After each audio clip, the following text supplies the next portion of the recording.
तो hello friends, बहुत बहुत स्वागत है आपका फिर से एक नए वीडियो में। तो जैसा कि आप लोगों को पता ही होगा कि हम आप लोगों के लिए बैक टू बैक क्लासेस लेकर आ रहे हैं।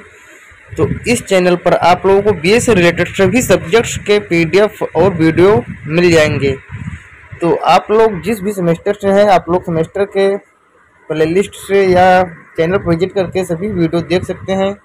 और इस वीडियो को लास्ट तक जरूर देखना। ये हम बात करेंगे BA first year first semester के सोशियोलॉजी यानी कि समाज शास्त्र के बारे में हम चर्चा करेंगे, जो कि हमने सिलेबस और उसका अर्थ क्या होता है, समाज शास्त्र का विषय क्षेत्र क्या है, इसके बारे में हमने चर्चा कर लिया था। आपने अगर डे 1 और डे 2 नहीं देखा है तो दोनों लेक्चर आप देख सकते हैं।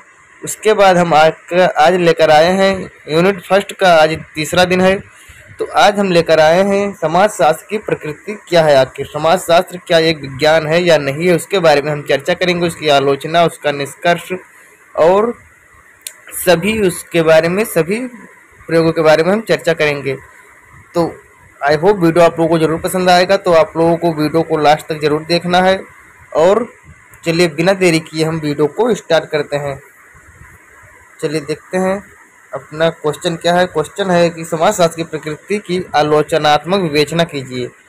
तो दोस्तों, बहुत ही अच्छा क्वेश्चन है। वो हर एक चैप्टर से हर एक एग्जाम में, फर्स्ट सेमेस्टर के एग्जाम में पूछा जाता है, चाहे ऑप्शनल में आए या चाहे सब्जेक्टिव हो चाहे ऑब्जेक्टिव हो, सभी क्वेश्चन पेपर में आता है। तो इसके बारे में हम चर्चा करेंगे कि क्या समाजशास्त्र एक विज्ञान है, व्याख्या कीजिए।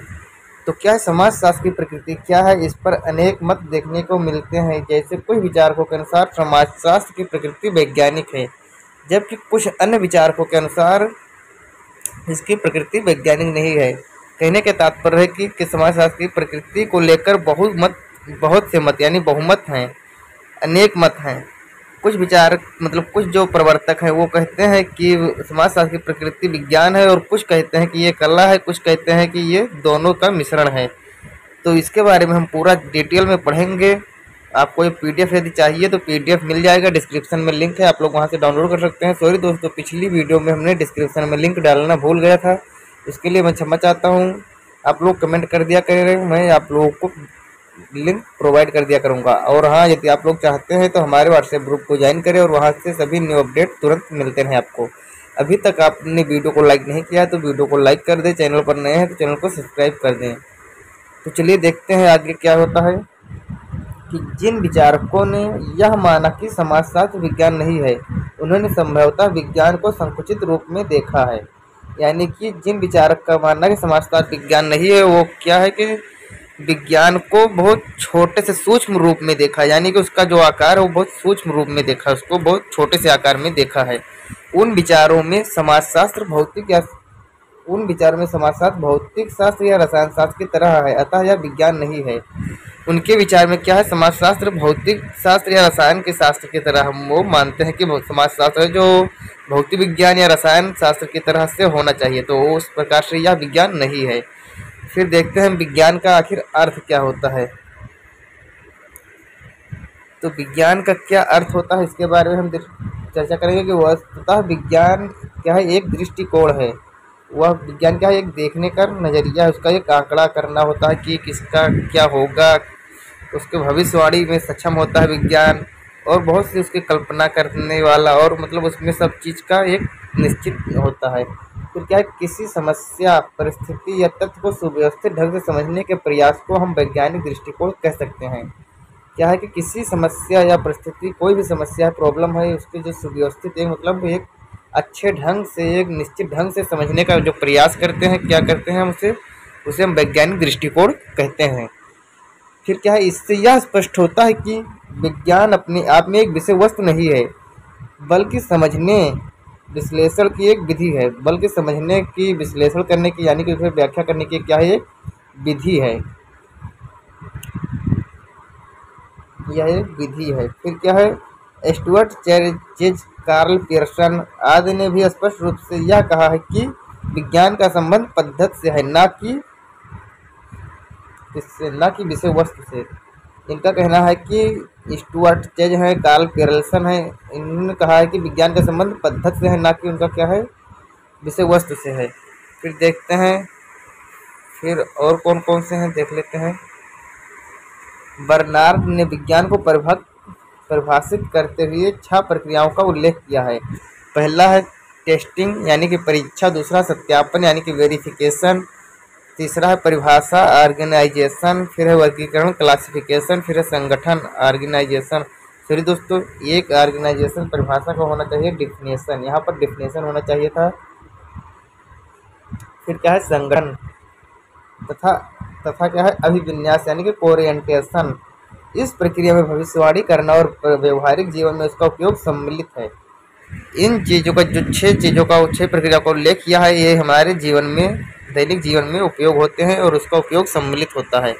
फिर क्या बर्नार्ड द्वारा दी गई इस प्रक्रिया से भी स्पष्ट होता है कि वैज्ञानिकता का संबंध पद्धति से है, ना कि विषय वस्तु से। इनका भी मानना है कि वैज्ञानिकता का जो संबंध है वो पद्धति से ही है, यानी कि एक पद्धति होना चाहिए, एक अपना विधि होना चाहिए, उसी के अनुसार है ये, न कि कोई एक विषय है। फिर क्या है लुंडबर्ग वैज्ञानिक हैं, इनके अनुसार क्या कहा गया कि वैज्ञानिक पद्धति को उपयोग में लाने के लिए निम्न चरणों से गुजरना पड़ता है। जैसे कि क्या है समस्या का चुनाव, उपकल्पना का निर्माण, अवलोकन करना, वर्गीकरण एवं निरूपण, विश्लेषण एवं व्याख्या, सामान्यीकरण, जांच या परीक्षण। फिर क्या है भविष्यवाणी, समस्या का चुनाव करना इसमें पड़ेगा, उपकल्पना का निर्माण करना पड़ेगा, अवलोकन करना पड़ेगा उसका यानी कि टेस्टिंग करना पड़ेगा, वर्गीकरण एवं निरूपण यानी कि क्लासिफिकेशन करना पड़ेगा, फिर विश्लेषण एवं व्याख्या यानी कि उसका आपको डिस्क्रिप्शन लिखना पड़ेगा, व्याख्या करना पड़ेगा, ज़्यादा आपको समझाना पड़ेगा, टिप्पणी लिखना पड़ेगा, कमेंट करना पड़ेगा उस पर, फिर सामान्यीकरण करना पड़ेगा, फिर जांच या परीक्षण यानी कि टेस्टिंग या फिर वेरिफिकेशन। फिर क्या है भविष्यवाणी यानी कि उसका अंततः क्या निष्कर्ष निकलने वाला है, रिजल्ट क्या होने वाला है। तो इसके बारे में फिर हम देखते हैं कि हम उन तत्वों की चर्चा करेंगे जो विज्ञान में पाए जाते हैं। अब जो विज्ञान में होता है उसके बारे में यहाँ पर हम कुछ जानकारियाँ देखेंगे। तो क्या है कि फर्स्ट नंबर पर है अवलोकन। गुडे एवं हेड ने लिखा है कि विज्ञान अवलोकन से आरंभ होता है और पुनः उसकी पुष्टि के लिए उसे अवलोकन पर ही आना पड़ता है। अवलोकन से प्रारंभ होता है और अवलोकन पर ही पुष्टि होती है उसकी, इसीलिए उसे अवलोकन पर ही आना पड़ता है। तो ये है अवलोकन। फिर दूसरा हमारा क्या है सत्यापन एवं वर्गीकरण यानी कि वेरिफिकेशन एंड क्लासिफिकेशन। अवलोकन के माध्यम से प्राप्त तथ्यों की सततता परीक्षा की जाती है। जो अवलोकन के माध्यम से हमें प्राप्त होता है कि जो कुछ भी, जैसे कि हमें सोडियम और सोडियम और जल को मिलाएंगे तो क्या होगा, सोडियम हाइड्रोक्साइड बनेगा। तो कैसे बनेगा उसके बारे में, उसको पहले मिक्स करेंगे, फिर क्या होगा तो उसके सत्यता की परीक्षा के लिए उसको टेस्ट करेंगे, उसको मिलाएंगे, फिर टेस्ट करेंगे और उसके तथ्यों को उनकी समान विशेषताओं के आधार पर वर्गीकृत किया जाता है। जैसे कि अपना उसमें सोडियम क्या है, फिर अपना हाइड्रोजन अलग हो जाएगा, ऑक्साइड अलग हो जाएगा यानी ऑक्सीजन अलग हो जाएगा, तो भी बनेगा सोडियम हाइड्रोक्साइड। फिर क्या है सामान्यीकरण।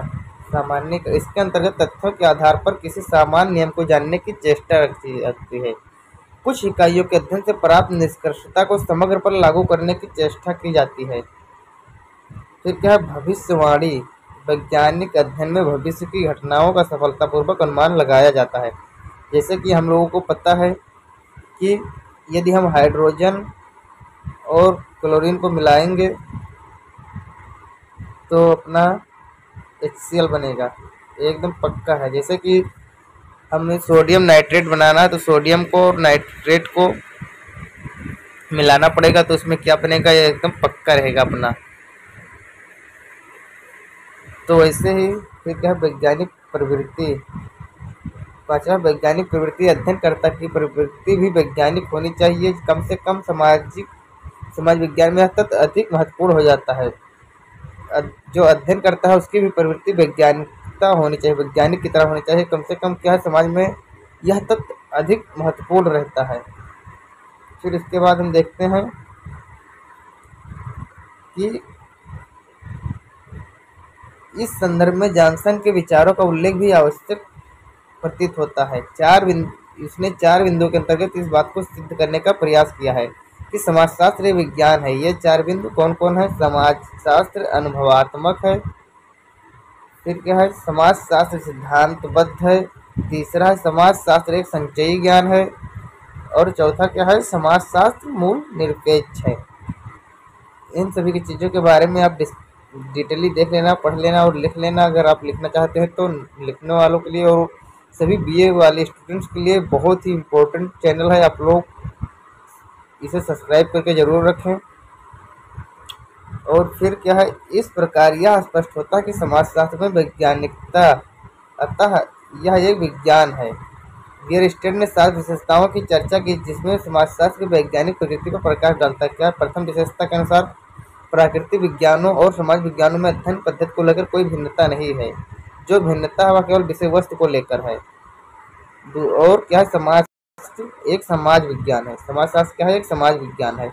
समाजशास्त्र की प्रकृति एक विशुद्ध विज्ञान की है। इसका अर्थ यह है कि हमें शुद्ध तथा तथ्य उसका विश्लेषण प्रस्तुत करता है। इस तथ्य को किस प्रकार समाज के लिए उपयोगी बनाया जाए, इस प्रश्न पर समाजशास्त्र हमारी कोई मदद नहीं करता है।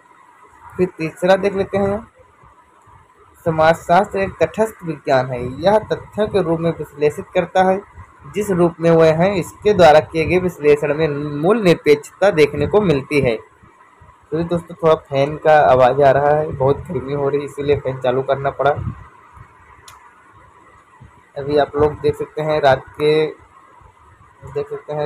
अभी 10:30 बजने वाले हैं। और जो सॉरी दोस्तों, दिन में टाइम नहीं मिलता इसीलिए इतनी रात को बनाना पड़ा और फैन का आवाज़ आ रहा है, नहीं तो हम दिन में ही बना डालते थे वीडियो। तो चलिए देखते हैं कि समाजशास्त्र एक अमूर्त विज्ञान है। हमारा सामाजिक संबंध स्वयं ही में अमूर्त है, तथा उसके अध्ययन की विधि भी अमूर्त सिद्धांत पर आधारित है। तो क्या? समाजशास्त्र में सामान्यीकरण पर जोर दिया जाता है, ना कि विशेषीकरण पर। समाजशास्त्रीय विश्लेषण अनुभवात्मक विज्ञान है। इसका अर्थ यह हुआ कि समाजशास्त्रीय अन्वेषण और विवेचन ठोस तथ्यों पर आधारित है। फिर 7वां पॉइंट क्या है हमारा? कि समाजशास्त्र कुछ सिद्धांत पर आधारित विज्ञान है। हमारे सामाजिक जीवन के सभी पहलुओं को यह सैद्धांतिक आधार प्रदान करता है। तो इस प्रकार सातों बियरस्टेड महोदय का सातों जो प्रक्रियाएं हैं, सातों प्रक्रियाएं इस प्रकार से थी। फिर क्या है?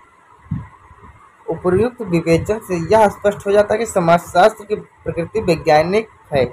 यह सही है कि इसमें प्रयोगशाला नहीं है, फिर भी यह समाजशास्त्रीय अध्ययन में जिन पद्धतियों का उपयोग होता है उनसे यह निष्कर्ष निकाला जा सकता है कि इसकी प्रकृति एवं दृष्टिकोण दोनों ही वैज्ञानिक हैं। तो आई होप दोस्तों वीडियो आप लोगों को जरूर पसंद आया होगा। तो चलिए मिलते हैं नेक्स्ट डे की तरफ।